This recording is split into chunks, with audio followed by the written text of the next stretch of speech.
গতকাল থেকে ফের শুরু হয়েছে রাজ্য জুড়ে বিক্ষিপ্ত বৃষ্টি, বঙ্গোপসাগরে ঘূর্ণাবর্ত এবং নিম্নচাপ। পুজো কেমন কাটবে, সব থেকে বড় প্রশ্ন এটাই। সরাসরি হিন্দোল দিয়ে আমাদের প্রতিনিধি রয়েছেন আমাদের সঙ্গে। হিন্দোল, কি বলছে আলিপুর আবহাওয়া দপ্তর? উৎসব কেমন কাটবে?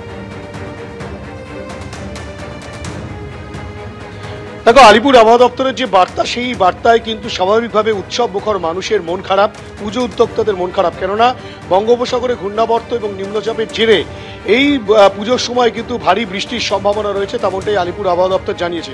তুমি জানো, ইতিমধ্যে বিভিন্ন জেলা এবং কলকাতাতেও বিভিন্ন জায়গায় কিন্তু বিক্ষিপ্তভাবে বৃষ্টি শুরু হয়ে গিয়েছে। আগামীকাল পর্যন্ত এই বৃষ্টি চলবে, তেমনটাই আলিপুর আবহাওয়া দপ্তর জানাচ্ছে। স্বাভাবিকভাবেই যেসব পুজো উদ্যোক্তারা তারা বড় বড় প্যান্ডেলের কাজে হাত লাগিয়েছেন, যাদের থিমের পুজো রয়েছে বা অন্যান্য যেসব পুজো উদ্যোক্তারা রয়েছেন, তারা কিন্তু সমস্যায় পড়ে গিয়েছেন। তারা তাদের যে প্যান্ডেলের কাজ সেটা কিভাবে সম্পন্ন করবেন তা তারা বুঝে উঠতে পারছেন না। পাশাপাশি তোমাকে বলে রাখি যে এই পুজোর সময় উৎসব মুখর মানুষজন, তাদেরও মন খানিকটা খারাপ। কেননা আলিপুর আবহাওয়া দপ্তর যে বার্তা দিয়েছে যে ভারী বৃষ্টির সম্ভাবনা রয়েছে, সেই ভারী বৃষ্টিতে তারা কিভাবে পুজো পরিক্রমায় বেরোবেন বা ঠাকুর দেখতে বেরোবেন, সেটা নিয়েও কিন্তু উৎসব মুখর মানুষজনের মনে দুশ্চিন্তার ভাঁজ। এবং এই পরিস্থিতিতে পুজো উদ্যোক্তারা চেষ্টা করছেন তড়িঘড়ি কিভাবে, যখন বৃষ্টি হবে না সেই পরিস্থিতিতে কিভাবে পুজো মণ্ডপের কাজ সারা যায়, সেই চেষ্টা তারা চালাচ্ছেন। ধন্যবাদ। আজ ফোর্ট উইলিয়ামে কম্বাইন্ড কমান্ডার্স কনফারেন্সের উদ্বোধন করবেন নরেন্দ্র মোদী। তার আগে গতকালই রাজ্যে এসেছেন তিনি। তিন বাহিনীর সমন্বয় থেকে সেনার পরিকাঠামো, স্ট্র্যাটেজি, একাধিক গুরুত্বপূর্ণ বিষয়ে আলোচনা করা হবে আজকের এই সম্মেলনে। এই নিয়ে গত 5 মাসে 4 বার রাজ্যে এলেন নরেন্দ্র মোদী। জানিয়ে শুরু হয়ে গিয়েছে রাজনৈতিক চাপানুতোর। কম্বাইন্ড কমান্ডার্স কনফারেন্সে যোগ দিতে রবিবার কলকাতায় এলেন প্রধানমন্ত্রী নরেন্দ্র মোদী। সোমবার ইস্টার্ন কমান্ডের হেডকোয়ার্টার্স ফোর্ট উইলিয়ামে কম্বাইন্ড কমান্ডার্স কনফারেন্স বা সিসিসি শুরু হচ্ছে। সেই সম্মেলনে উদ্বোধন করবেন প্রধানমন্ত্রী। কলকাতায় এসেছেন প্রধানমন্ত্রী নরেন্দ্র মোদী। কলকাতা বিমানবন্দর থেকে তার কনভয় বেরিয়েছে এবং প্রধানমন্ত্রীর কনভয় রাজভবন গন্তব্য। কলকাতা বিমানবন্দর থেকে বেরিয়ে রাজভবনের দিকে যাচ্ছেন প্রধানমন্ত্রী নরেন্দ্র মোদী। মা উড়ালপুলে উঠছে প্রধানমন্ত্রীর কনভয়। বিমানবন্দর থেকে এই দিন রাজভবনে চলে যান প্রধানমন্ত্রী। সামরিক দিক থেকে ইস্টার্ন ফ্রন্টের গুরুত্ব বরাবরই অপরিসীম। সম্প্রতি গণবিদ্রোহে অগ্নিগর্ভ হয়ে উঠেছিল নেপাল। পাশাপাশি প্রতিবেশী বাংলাদেশেও রাজনৈতিক অস্থিরতা অব্যাহত রয়েছে। ভারতের ঘাড়ের কাছে একের পর এক ঘটনা নিরাপত্তাজনিত দিক থেকে নিঃসন্দেহে তাৎপর্যপূর্ণ। বাংলাদেশের সঙ্গে যেমন পশ্চিমবঙ্গের দীর্ঘ সীমান্ত রয়েছে, তেমনি পূর্বাঞ্চলে নেপালের সঙ্গেও বাংলা, সিকিম এবং বিহারের সীমান্ত রয়েছে। এই ভূকৌশলগত জটিল পরিস্থিতির আবহেই ফোর্ট উইলিয়ামে কম্বাইন্ড কমান্ডার্স কনফারেন্স নিঃসন্দেহে ইঙ্গিতপূর্ণ।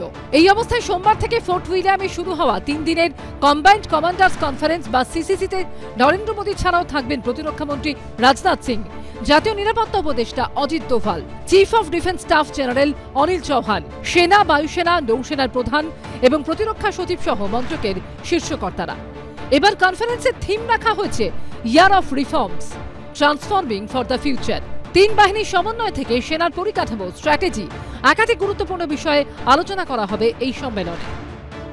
কি চ্যালেঞ্জ তারা ফেস করছে এখন এবং তাদের প্ল্যানসটা কি, এই সমস্ত নিয়ে ভাবের আদান প্রদান। ভূ রাজনৈতিক চ্যালেঞ্জ কি, টেকনোলজি কোথায় কোথায় এগাচ্ছে, আমাদের কি প্রয়োজন আছে, ভারতবর্ষের প্রধানমন্ত্রীর কোনো নিশ্চিত রূপরেখা যেটা আমাদেরকে মেনে চলতে হবে। কখনো রাজনৈতিক কর্মসূচি, কখনো সরকারি প্রকল্পের উদ্বোধন, আবার কখনো শীর্ষ সেনা সম্মেলন। এই নিয়ে গত 5 মাসে 4 বার পশ্চিমবঙ্গে এলেন প্রধানমন্ত্রী। একটা রাজ্যের প্রধানমন্ত্রী আসছেন, গণতান্ত্রিক রাজ্য, তো আসতেই পারেন, কিন্তু ওনার এই ভোট এলে একটা ডেলি প্যাসেঞ্জারই প্রবণতা বাড়ে, সেটা রাজনৈতিক কর্মসূচি হোক, নানা ছুতোয় প্রধানমন্ত্রীর একটু ভোট গন্ধ এলে ডেলি প্যাসেঞ্জারই বাড়ে, কিন্তু তার কোনো নিট রেজাল্ট নেই, তার কোনো প্রভাব বাংলায় পড়ে না। নরেন্দ্র মোদী, অজিত ডোভাল এরা ফরেন পলিসিতে ফেল। কূটনীতি কোথায় কোথায় ফরেন পলিসি, পুরোটাই আজকে এই সরকার ব্যর্থ। সেনা প্রধানদের আমরা অভিনন্দন জানাই, ওনারা আছেন বলে বালিশে মাথা দিয়ে আজও আমাদের সিটিজেনরা ঘুমোতে পাচ্ছে। ওদের হাতে পূর্ণ স্বাধীনতা দিয়ে ছাড়া উচিত। অন্যদিকে বিজেপির দাবি, 70 দশকের পর কোন প্রধানমন্ত্রীর ফোর্ট উইলিয়ামে আসাটা যথেষ্ট তাৎপর্যপূর্ণ। দেশের নিরাপত্তা, দেশের সীমান্তবর্তী জেলাগুলোর সুরক্ষা, সেখানের অত্যন্ত দ্রুত পরিবর্তনশীল কিছু জেলার জনসন্তুলন, সব বিষয়ই প্রধানমন্ত্রীর নজরদারিতে আছে। 70 দশকের পর আজ কোনো দেশের প্রধানমন্ত্রী ফোর্ট উইলিয়ামে সভা করতে যাচ্ছেন, এটা নিঃসন্দেহে অত্যন্ত তাৎপর্যপূর্ণ বিষয়। রাতে রাজভবনে থাকবেন প্রধানমন্ত্রী নরেন্দ্র মোদী। সোমবার সকাল 9:25 নাগাদ রাজভবন থেকে ফোর্ট উইলিয়ামের উদ্দেশ্যে রওনা দেবেন প্রধানমন্ত্রী। সকাল 9:30 থেকে দুপুর 1টা পর্যন্ত ফোর্ট উইলিয়ামে থাকবেন। 1:30টার পরে কলকাতা থেকে বিহারের উদ্দেশ্যে রওনা দেবেন নরেন্দ্র মোদী। দীপক ঘোষ, সত্যজিৎ বৈদ্য ও সুদীপ্ত আচার্যর রিপোর্ট, এবিপি আনন্দ। আগে অঙ্কুশ হাজরা আর এবার বিতর্কিত বেটিং অ্যাপের মামলার তদন্তে জিজ্ঞাসাবাদের জন্য সমন পেলেন প্রাক্তন তৃণমূল সাংসদ ও অভিনেত্রী মিমি চক্রবর্তী। আজ দিল্লিতে ইডি সদর দপ্তরে ডেকে পাঠানো হয়েছে অভিনেত্রী মিমি চক্রবর্তীকে। এর পাশাপাশি এই মামলায় নোটিশ পেয়েছেন অভিনেত্রী উর্বশী রাউতেলাও। গোটা ঘটনায় সুর চড়িয়েছে গেরুয়া শিবির, পাল্টা জবাব দিয়েছে তৃণমূল কংগ্রেসও। জোর কদমে চলছে বিতর্কিত বেটিং অ্যাপের মামলার তদন্ত। সমন পাচ্ছেন খেলোয়াড় থেকে অভিনেতা অভিনেত্রীরা। আর এবার এই মামলাতেই অভিনেতা অঙ্কুশ হাজরার পর ইডির স্ক্যানারে প্রাক্তন তৃণমূল সাংসদ ও অভিনেত্রী মিমি চক্রবর্তী। বিতর্কিত বেটিং অ্যাপের প্রচার সংক্রান্ত মামলায় এবার মিমি চক্রবর্তীকে ডেকে পাঠালো কেন্দ্রীয় তদন্তকারী সংস্থা ইডি। ইডি সূত্রে খবর, সোমবার দিল্লিতে সংস্থার সদর দপ্তরে ডেকে পাঠানো হয়েছে অভিনেত্রীকে। 1xBet নামে একটি বিতর্কিত অনলাইন বেটিং প্ল্যাটফর্মের বিরুদ্ধে আর্থিক তছরূপের মামলার তদন্তের অংশ হিসেবে তাকে জিজ্ঞাসাবাদ করা হবে। সূত্রের খবর, এর আগে এই মামলায় তলবের নোটিশ পেয়েছেন অভিনেতা অঙ্কুশ হাজরাও। নোটিশ পেয়েছেন অভিনেত্রী উর্বশী রাউতেলাও। ইডির দাবি, 1xBet-এর মতো বিতর্কিত বেটিং অ্যাপগুলোর প্রচার ও প্রমোশনের জন্য একাধিক তারকাকে ব্যবহার করা হয়েছে। বিপুল পরিমাণে অর্থের লেনদেনও হয়েছে। কিন্তু সেই অর্থের উৎস কি? কিভাবে অর্থের আদান প্রদান করা হয়েছে? এই সমস্ত প্রশ্নেরই উত্তর খুঁজছেন এনফোর্সমেন্ট ডিরেক্টরেটের আধিকারিকরা। এদিকে এই ঘটনায় শুরু হয়েছে রাজনৈতিক তরজাও। সমালোচনার সুর বিজেপির গলায়, পাল্টা ইডিকে কটাক্ষ করেছে তৃণমূল। যদি তিনি যুক্ত থাকেন তো ইডি ডাকবেই, এটাই স্বাভাবিক। আপনি যদি কোনো মিনারেল ওয়াটারের বোতল খুলে জল নর্দমায় ঢালেন, সেই জল তো আর মিনারেল ওয়াটার থাকে না, নর্দমার জলে রূপান্তরিত হয়।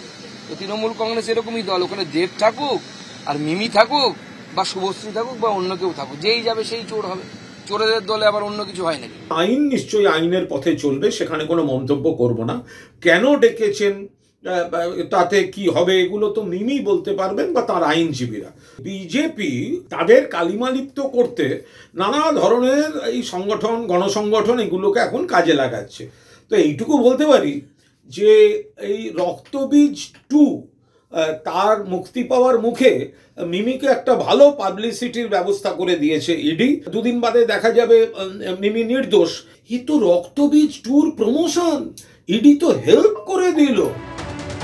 সূত্রে খবর, গত কয়েক বছর ধরে দেশ জুড়ে রমরমিয়ে চলছে এমন একাধিক বেটিং অ্যাপ।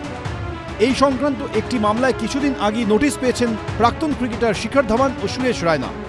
ইডির দিল্লির দপ্তরে দীর্ঘক্ষণ জিজ্ঞাসাবাদ করা হয় তাদেরকে। এবার সেই সংক্রান্ত মামলায় নোটিশ পেলেন অভিনেত্রী মিমি চক্রবর্তী। সব মিলিয়ে নতুন করে চাপানোতর শুরু হলো রাজ্যে। বিজেন্দ্র সিংহ, কৃষ্ণেন্দু অধিকারী, অরিত্রিক ভট্টাচার্য, এবিপি আনন্দ।